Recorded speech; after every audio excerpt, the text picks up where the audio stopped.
किश्तवाड़ का तालीमी निज़ाम दरहम बरहम होकर रह गया है।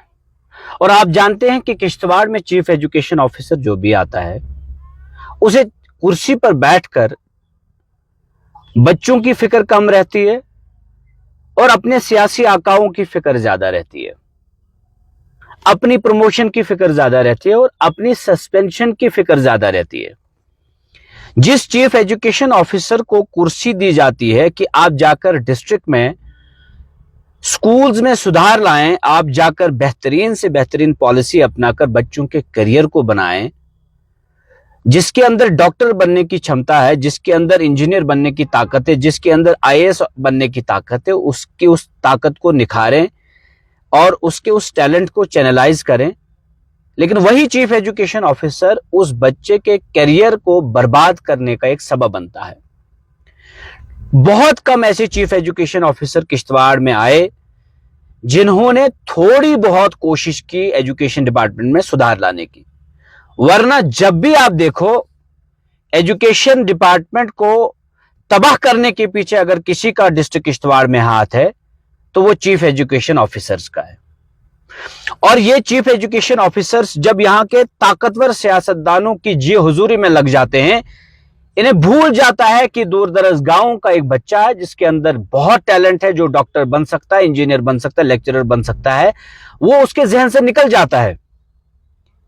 रैशनलाइजेशन की बात हो तो उसमें कोई प्रॉपर प्रोसीजर नहीं। जिस चीज के लिए रैशनलाइजेशन को लाया गया था कि जहां बच्चों के पास टीचर अवेलेबल नहीं है, उस बच्चे को टीचर अवेलेबल कराना है, वैसा कुछ भी नहीं हो रहा है। डिस्ट्रिक्ट किश्तवाड़ में आपको 750 स्कूल मिलेंगे, 40,000 के करीब बच्चे यहां जेर तालीम इस वक्त भी हैं और हर 16 बच्चों के लिए एक टीचर अवेलेबल है।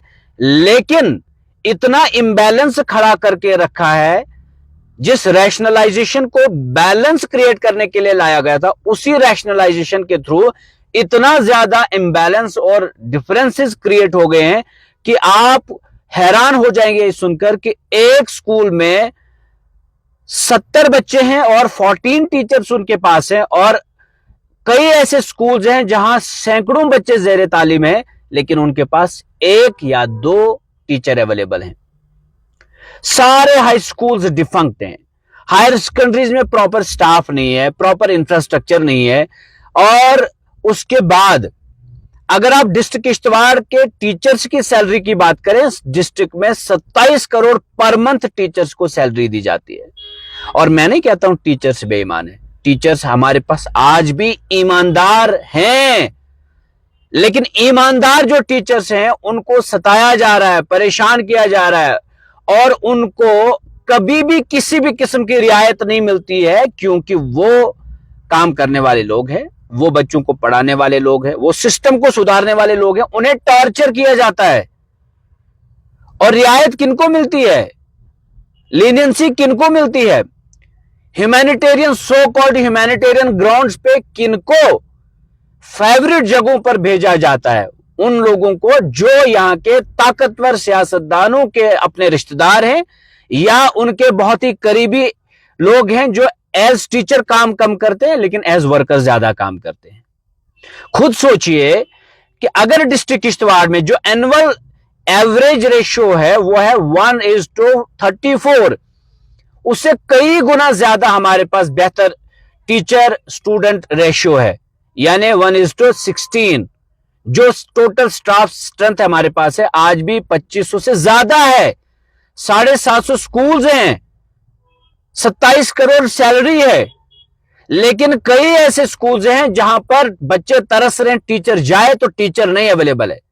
और रैशनलाइजेशन के थ्रू उन जगहों से टीचर्स को उठाया जाता है जिन जगहों पर ऑलरेडी क्राइसिस है, उनको नहीं हिलाया जाता है। जो एक्सेस में कहीं एक्स्ट्रा कहीं बैठे, सरप्लस में कहीं बैठे, उनको कोई नहीं हिला रहा है। 10-10 साल से 15-15 साल से एक जगह पर बैठे, क्योंकि वो फलां साहब के अपने रिश्तेदार हैं या फिर उनके करीबी वर्कर्स के अपने रिश्तेदार हैं या फिर उनके सगे करीबी साथी हैं, उनको रियायत मिलती है। कई ऐसे टीचर हैं जिनके घर में डिस्टरबेंस है, वो ड्यूटी करना चाहता है, ड्यूटी से भागना नहीं चाहता, वो कहता है मुझे ह्यूमैनिटेरियन ग्राउंड पे थोड़ी सी रियायत दो, लेकिन उसे सजा दी जाती है क्यों? क्योंकि उसके साथ कोई सियासतदान खड़ा नहीं है, या तो वो खड़ा है जो बेचारा हारा हुआ है। यही प्रॉब्लम है हमारे सिस्टम की। तो चीफ एजुकेशन ऑफिसर का यह काम बनता है कि वो प्रॉपर मॉनिटर करे, प्रॉपर रिपोर्टिंग ले जेडीओ से और बाकी स्टेक होल्डर्स को बिठाए, पेरेंट्स मीटिंग बुलाए, और बाकी जो छोटे लेवल के रिप्रेजेंटेटिव्स भी हैं, सरपंच है या साबका सरपंच है, लंबरदार है, चौकीदार हैं, इन सब से पूछ के, अगर एक विल होती है एक ऑफिसर में, वो ये सारी चीजें करता है। लेकिन जब एक ऑफिसर अंदर से मुर्दा है, वो चाहता है कि मैं या तो अगली प्रमोशन कैसे लूं, या वो चाहता है कि रिटायरमेंट कैसे बगैर सस्पेंशन के हो जाऊं। सस्पेंशन का डर उसको सताकर हमेशा वो सियासतदानों की जी हुजूरी करता है। और जो जेडीओज ईमानदारी से काम करने लगे, उनको हमेशा परेशान किया गया। हमारे पास एक चीफ जोनल एजुकेशन ऑफिसर मड़वा में आए थे एक बार, राजेंद्र साहब। 2 बार उनको सस्पेंड किया, मौका मिलते ही। कभी कभार गलती हो जाती है, लेकिन वो सिस्टम की नहीं सुनता था, वो सुनता था ओवरऑल बच्चों की। लेकिन उसको बहुत परेशान किया और जैसे मौका मिला सस्पेंड किया। उससे पहले भी हमारे मड़वा में सतपाल सर आए थे, उनको भी यही पीछा लगा था कि जैसे ये ईमानदार, जैसे मौका मिलेगा, अब तो ये हमारी नहीं सुनता है, जैसे मौका मिलेगा इसको निपटा लेंगे।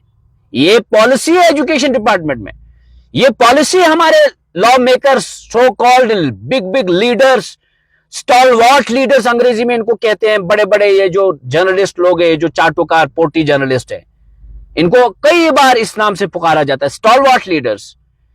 But when it comes to work, they have not proved themselves as stalwart leaders. उनकी करनी और कथनी में जमीन आसमान का फर्क है। किश्तवाड़ का एजुकेशन सिस्टम हाईजैक हो चुका है चंद सियासतदानों के हाथों, और इसके जो इसको जिबा किया जा रहा है, वो चीफ एजुकेशन ऑफिसर किश्तवाड़ के हाथों किया जा रहा है। मैं चीफ एजुकेशन ऑफिसर साहब से यह सवाल पूछना चाहता हूं कि क्या आप कुर्सी पर इसलिए बैठे हैं कि आपको कोकुंदू स्कूल की कोई परवाह न हो? आप इसलिए कुर्सी पर बैठे हैं कि कोड़िया स्कूल की, शोड़िया स्कूल की कोई परेशानी आपको ना हो? आपको होड़ना द्रिबिल की कोई परेशानी ना हो? आपको दिच्छड़ की कोई परेशानी ना हो? आपको मड़वा, वाड़वन, दच्चन, पलमार, पाउडर, नागसिनी, इन सब एरियाज की कोई परेशानी ना हो? आप कुर्सी पर इसलिए बैठे हैं कि आप डॉक्टर्स बनाएं, इंजीनियर्स बनाएं, लेक्चरर्स बनाएं। आप इसलिए कुर्सी पर नहीं बैठे हैं, इसलिए 1.5 लाख तनख्वाह नहीं ले रहे हैं कि आप डॉक्टर्स और इंजीनियर्स को मार दें, आप एक आईएएस ऑफिसर को मार दें। जिन बच्चों के अंदर टैलेंट होता है, उनके टैलेंट को आपने निखारना है, संवारना है। लेकिन आप उन्हीं बच्चों के कैरियर के साथ खिलवाड़ करें जब आप सियासतदानों की जी हुजूरी में लग जाते हैं। मैं भी एक पॉलिटिशियन हूं, कभी गलत चीज मेरी एक्सेप्ट ना करें, और अगर मैंने कभी मिसगाइड किया हो मुझे बताएं। आपको एजुकेशन ऑफिसर बनाए डिस्ट्रिक्ट में, जब आप ही इतना मुर्दा दिल बनकर स्कूल्स चलाने लग जाएंगे तो फिर हम आम इंसान से क्या तवक्का रखेंगे? आप 26 जनवरी के दिन भाषण देते हैं, आप एजुकेशन ऑफिसर होने के नाते अलग अलग जगहों पर झंडा फहराते हैं, सैल्यूट मारते हैं झंडे को। आज 26 जनवरी रिपब्लिक डे ऑफ इंडिया है। उसी रिपब्लिक डे का ख्याल कम से कम अगर आपको होता तो आप ये समझते कि इस दिन राइट टू एजुकेशन जो है वो लागू किया गया है, it is the fundamental right. लेकिन आपको उसकी कोई फिक्र नहीं है, लेकिन देशभक्ति का डंडोरा पीटते हैं।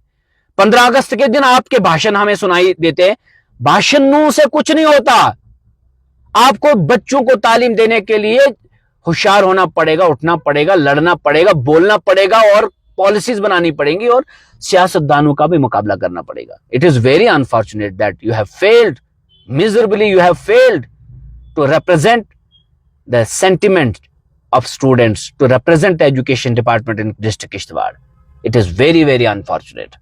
और मुझे नहीं कहना चाहिए था, बट कहना जरूरी है कि आप एज चीफ एजुकेशन ऑफिसर इस वक्त काम नहीं कर रहे हैं, और मैं चाहता हूं कि आप रिव्यू करें जो आपने रैशनलाइजेशन किया पूरे डिस्ट्रिक्ट में। मुझे छात्रों मुगल मैदान से फोन आ रहे, जहां 6 टीचर्स हैं वहां आपने 2 रखे हैं टोटल, वो 4 कहां भेजे हैं?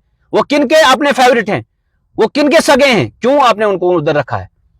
जवाब देना पड़ेगा आपको इससे छुटकारा नहीं मिलेगा। जिस तरह की नीति आप अपना रहे हैं एजुकेशन डिपार्टमेंट में, इससे हमारे बच्चों का मुस्तकबिल दांव पर लग जाता। आप कल प्रमोशन ले जाएंगे या आप रिटायर हो जाएंगे, लेकिन हमारे बच्चों का क्या? और ये जो इंबैलेंसेस हैं, इसको खत्म करने के लिए अगर आपने रिव्यू नहीं किया इस पॉलिसी को, अगर आपने रैशनलाइजेशन को रिव्यू नहीं किया, talk to the education officers, talk to the directors, joint director, talk to the minister also. कहो कि हमें इस तरह गड़बड़ी हो गई है, क्षमा चाहते हैं, हम दोबारा से इसको करना चाहते हैं। बच्चों को टीचर चाहिए। और मैं आपको यह बताना चाहता हूं, जो ये टाउन में आपने बिठाकर रखे, इनको गांव में भेजिए। ये तनख्वाहें लेते हैं हमारे नाम की। आपने किश्तवाड़ टाउन के अंदर एक्सेस में कई स्कूल्स में स्टाफ रखा है, क्यों? क्या करप्शन का मामला है? क्या पैसा देकर ये आपको यहां की पोस्टिंग कराते हैं, या फिर सियासतदानों का दबाव है? दोनों में से एक चीज तो है, या तो करप्शन है या तो सियासतदानों की जी हजूरी हो रही है। इसके पीछे हमारे बच्चों का कैरियर बर्बाद हो रहा है, जो बर्दाश्त नहीं होगा। इसलिए it is my humble submission to the chief education officer Kishtwar, please review the policy. और उसके बाद अगर आपने रिव्यू नहीं किया, अगर आपने हमारे बच्चों को स्टाफ नहीं दिया जिस तरह से वो डिजर्व करते हैं, तो फिर मेरा पेरेंट्स से, बच्चों से ये अनुरोध है, ये रिक्वेस्ट है कि आप तैयार हो जाइए। तालीम हमारा हक, एक बड़े लेवल पे एजुटेशन चलाएंगे इंशाअल्लाह ताला, और उस एजुटेशन के तहत हम गांव-गांव और हर इलाके में जाएंगे और फिर डिस्ट्रिक्ट हेडक्वार्टर पे भी दस्तक देंगे। तालीम बुनियादी हक है हमारा, और आपके घर से गुर्बत नहीं भाग सकती तब तक जब तक ना आप तालीम हासिल करोगे। ये राशन कार्ड, जॉब कार्ड के मामला चलते रहेंगे, ये पीएमएवाई के मसले चलते रहेंगे, लेकिन असल मुद्दा एजुकेशन है। Education is the base for progress, and education is the equipment to change the world. It is the basics. अगर आप एजुकेशन नहीं हासिल करते हैं, दुनिया में कहीं आगे नहीं जी पाओगे। जिंदगी को जीने का कोई सलीका आपके पास नहीं होगा। एजुकेशन हासिल करोगे तो आसमान की बुलंदियों पे भी पहुंचोगे, और एजुकेशन हासिल करोगे तो जमीन के समंदर के गहराइयों के अंदर भी पहुंचोगे। आई होप कि आप मेरी इस एजुटेशन का साथ भी दोगे। तालीम हमारा हक, और इसके तहत हम पूरे डिस्ट्रिक्ट किश्तवाड़ में एजुटेशन चलाएंगे, और हर जगह पर हम कोशिश करेंगे कि हम अपनी आवाज को बुलंद करें। शुक्रिया। अल्लाह हाफिज।